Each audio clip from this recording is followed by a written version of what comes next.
To start with, it's somebody who, little introduction here. I met her originally because of a project we worked on. I mentioned on the radio before that Israeli election thing where we were working for votes from the U.S. to the World Zionist Congress, basically meets in Israel, and we were on the same ticket, so to speak. And she's done a lot of great work since, and mostly, if you see somebody, okay, here's the thing. If you see a very nice-looking lady with a big sign that says, "Stop Jew Hatred Now," odds are it's Virag. Virag, how you doing today? Hi, good morning. Thank you for having me. I'm very good. I just woke up on the West Coast, so, it's early for me, kind of. Cool.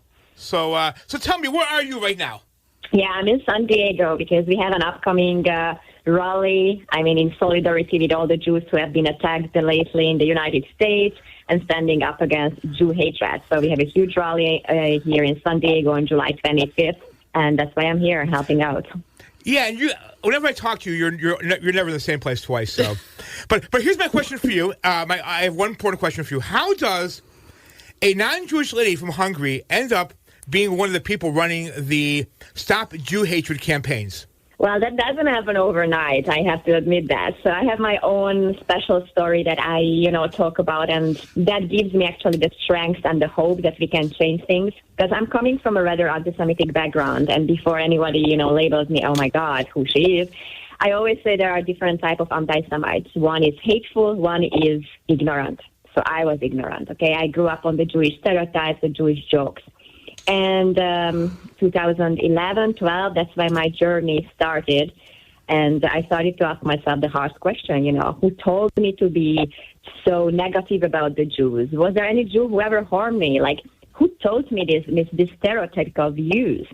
And the rest is history. So, I went to Israel like 20 times. I started to dig deeper politically, and it was also an emotional journey for me. And eventually I ended up doing a master program in Jewish studies. And in parallel, I already started to work with nonprofits who are helping, the Jewish cause, so to say, or fighting anti-Semitism in any forms. And eventually, I found my calling, I say. Wow. Hi, I'm Virag. I wanted to make sure I said your name correctly. Perfect. So actually, I'm catching up on your blog. It is, your brand is almost Jewish or almost a Jew? Almost Jewish, yeah. Almost Jewish, yes. And you also have a blog on the Times of Israel. So what I'm actually very, very fascinated by is right now there's a lot of press about a lot of Jew hatred. It's actually coming from every angle, as Fred and I like to say. So the question is, what are your thoughts right now about, I lost my question. I guess it's okay. You did say that the start of it was, because usually when people hear someone who's Zionist, they think of someone who's Jewish, and you said you're not Jewish, and you did go through a master's program in Jewish studies, but where does that, I guess the question is, where does that end up, how do you explain to people how you're not Jewish, but you're pro-Israel, you're pro-Zionism? How do you bridge that? Yeah, honestly, you don't need to be a Jew to be a Zionist, and you don't need to be a Jew to have a common sense that there cannot be a question about the legitimacy of Israel's existence.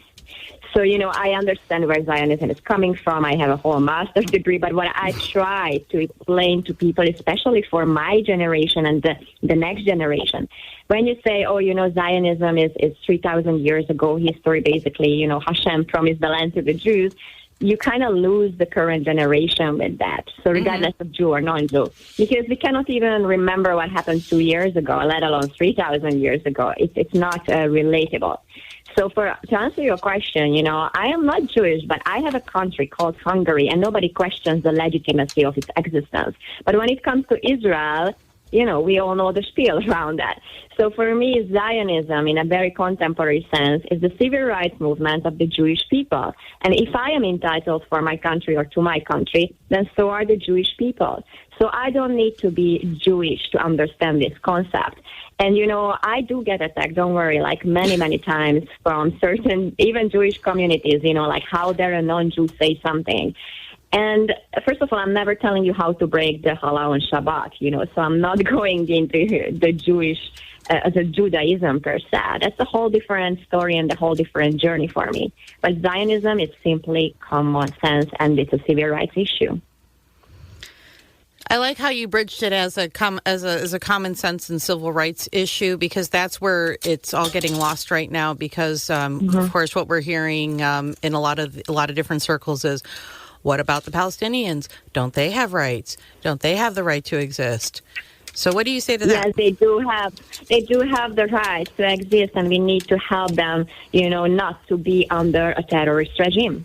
So that's where people are failing the whole big story. So that's why I'm also avoiding to say that I'm a pro-Israel activist, because I don't need to be pro-Israel, because that already entails I'm anti-something.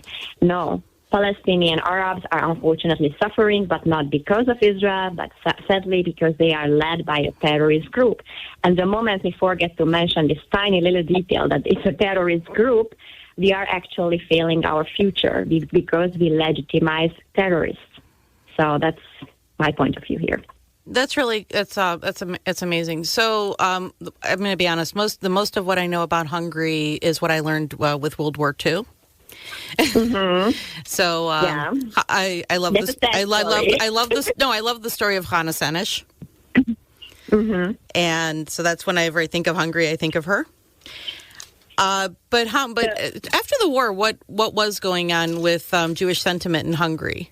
I don't know how much you want to delve into that history. I love that you proposed this question, because when I embarked on my journey, I was so Israel-focused that I even forgot my Hungarian roots in that sense.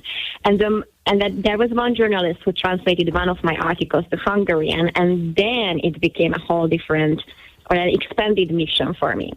So you are right. Most people, when I say Hungary, they are like, oh, you guys are the anti-Semites, and you are responsible for the Shoah. And that's the stereotypes. So stereotypes go both ways. Unfortunately, yes, my country had a role during the Holocaust, and we try to take responsibility for that. But we need to be factual today. And today, Hungary is a safe haven for the Jews. And that's not a subjective opinion. I'm very critical towards my country, but look at the numbers. There is no Jew hatred in Hungary in terms of violence. No Jews are being stabbed. No kosher shops are being attacked. Jews can go to Shabbat services without tanks protecting the synagogues.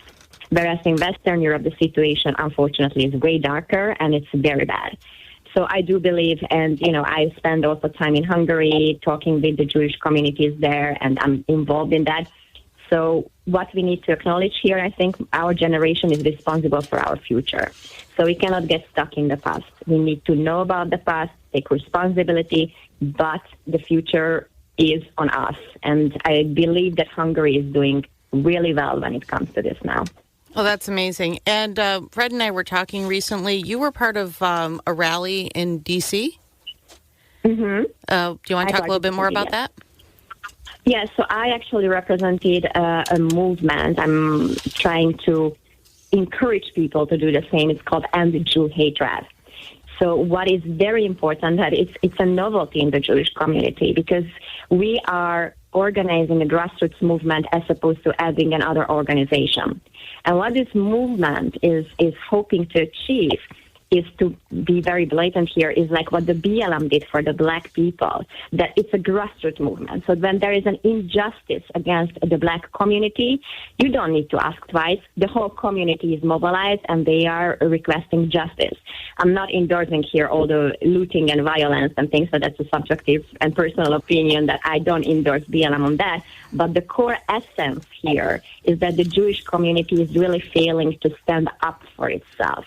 Like, you look at Sarah Halimi's case, it is still a pending case. Imagine if that would be another minority group situation, that a woman is being killed for her Jewishness or blackness or Latino-ness or whatever minority group we are talking about, and there is no consequence.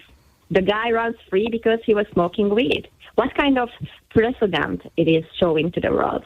So the End Jew Hatred movement is relatively a new movement. It's really grassroots. The first case that we were very much involved is when Zoom was allowing its platform to host Layla Khaled, who is a terrorist, even though she calls herself a freedom fighter, obviously. And we are growing. And we are trying to unite people under the hashtag End Jew Hatred. So it's an ideology. It's a notion. You believe that we need to end Jew hatred, then you are part of the movement. I've actually used that hashtag a couple times now. I know who came up with it. And not me per se. It's a whole team and but amazing people. But yes. Little closer to home than what I thought when I saw the hashtag and have used it. So for our listeners who are tuning in a little late, could you direct them to your website so that if they want to learn more about your movement? So if you're talking about End Jew Hatred, it's endjewhatred.com. It's very easy to remember. And if you are, interested in my story, then it's Almost Jewish. That's on Facebook. Should have been a Jew deep inside, probably. That was the gimmick behind the name. So, yes, that's what we are doing now. And then you also have the blog in the Times of Israel, which you haven't, you write from time to time on it, as I saw. Yes, honestly, not necessarily endorsing currently, that political affiliation of Times of Israel. So I write when I have something to say, but I do write to other platforms when I have something valuable to add. Okay, so so thank you very much, Virag. Virag. Yeah, I wish I ever was so eager to interview you. I got a little tongue tied. It's okay. It's great. No, so. Yeah, so Virag, so she gave your website out, and I want people to know that yes, evildoer.com. You are. Am I correct that you are a nonprofit? Or should I say that you are? Am I correct that you are also a nonprofit? You have a nonprofit associated with your organization? So if you're asking about End Jew Hatred, that's in the making. So far it's a grassroots movement, so we are not registered yet as a nonprofit. But basically, you're what I like to call a zero-profit organization, no matter what. Right.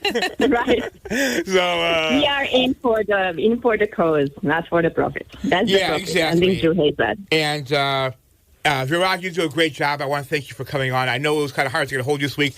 Last time I talked to you, let's see, you were in New York, then you were on the way to somewhere, then you were on L.A., then you're back to New York, and now you're in San Diego. I have one question for you. I hope you're saving up those airline miles. I'm so late to the game. I wish I had started this sooner, but, yes, I'm trying to collect the miles so that actually I can visit my family more often in Hungary. Yeah, so, definitely. Yes. Well, Virag, I want to thank you very much. I don't want to keep you so long, but did a great job today. Thank you very much. And is there anything you want to tell people in closing before we let you go? So, yes, first of all, use the hashtag End Jew Hatred if you see anything that we should know about. And do not be afraid to be a proud Jew and a proud ally to the Jewish people. Because remember that what starts with the Jews never stops with the Jews. That's the message. And also, you don't have to be a Jew to use it. You can just point something out that has to be pointed out. And I want to thank you for joining us, Virag. I appreciate everything you're doing. And keep up the great work. Do me a favor. Just don't stop. I don't think you will, but... I will be very honest. I wanted to stop a couple of times after, a bunch of death threats. And it's not a glamorous position to be at. I can stop for 3 days, and then I just come back. I can't stop. So that's my answer. I can't even stop. I know the feeling. I will tell you something, Virag.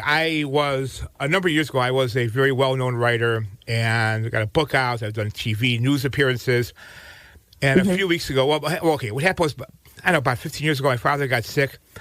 And I couldn't write anymore. It was just too much for me to do. And about a few weeks ago, I started writing again. And you know something? It feels good to be back in the saddle and doing this. And, it's good for the soul when you do stuff like this. And so I got to thank you for all you're doing. Listen, Rock, I don't want to keep you. Thank you so much for being on. And what's that website of yours? I didn't catch the question. You were breaking up. What was the question? What's your website again? So it's endjewhatred.com. That's the movement. And if anyone wants to hear what I am ranting about, that's Almost Jewish on Facebook. Great. Thank you very much, Virag. Have a great weekend. Shabbat Shalom. You too. Shabbat Shalom. Thank you Shalom. for the opportunity. Bye. Bye. Virag, what a lady. I mean, this lady's a powerhouse. You should see her. She's, roller skating everywhere. She's just, one of the people who are full of energy and doing great work. And I want to thank Virag for all the work she's doing. And, just powerful. But speaking of Jew hatred,